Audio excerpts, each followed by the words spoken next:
ফিরে এলাম বিরতির পর। এই মুহূর্তে হাওড়ার দিকে নজর রাখতে হচ্ছে, কারণ হাওড়ার বাঁকড়াতে যাত্রী বোঝাই বাসের পেছনে ধাক্কা লরির দুর্ঘটনায় আহত হয়েছে এক মহিলা, শিশু সহ অন্তত 7 জন আহত হয়েছে বলে জানা যাচ্ছে। ঝিকিরা থেকে হাওড়া যাওয়ার পথে এই দুর্ঘটনা। চালক সহ লরিটিকে আটক করেছে বাঁকড়া ফাঁড়ির পুলিশ। এই ঘটনায় আহত হয়েছেন শিশু সহ মহিলা নিয়ে মোট 7 জন আহত হয়েছেন এই ঘটনায়, যেখানে বাস এবং লরির মধ্যে এই পথ দুর্ঘটনা অর্থাৎ সামনাসামনি ধাক্কা লাগে এবং সেখানেই এই দুর্ঘটনাটি ঘটেছে।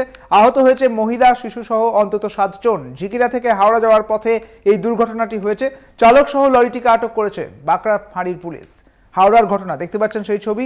আহত যে বাস যাত্রীরা ছিলেন তাদের ছবি আপনাদের দেখাচ্ছি, যেখানে মহিলা এবং শিশু সহ অন্তত 7 জন আহত হয়েছেন বলে জানা যাচ্ছে।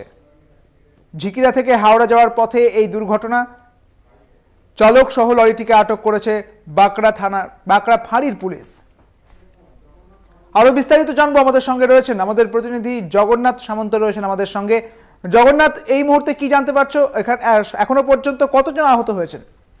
দেখো, 6 থেকে 7 জন আহত হয়েছে, গুরুতর আহত হয়েছে। তাদের স্থানীয় হাসপাতালে চিকিৎসার জন্য নিয়ে যাওয়া হয়েছে এবং বাগড়া থানার ফাঁড়ির পুলিশ তারা নিয়ে গেছে। এই ঘটনা যেটা জানা যাচ্ছে যে সকালবেলা একটি যাত্রী বোঝাই বাস যখন দাঁড়িয়েছিল, পেছন থেকে একদম নিয়ন্ত্রণ হারিয়ে একটি লরি সজোরে ধাক্কা মারে। যেটা জানা যাচ্ছে যাত্রী নামানোর সময় এই বিপত্তি ঘটে। যাত্রী নামছিল বাস থেকে, সেই সময় দৌড়ে এসে ধাক্কা মারে পেছনে এবং বাসের মধ্যে থাকা যারা যাত্রীরা ছিল, শিশু সহ মহিলারা ছিল, তারা আহত হয়েছে।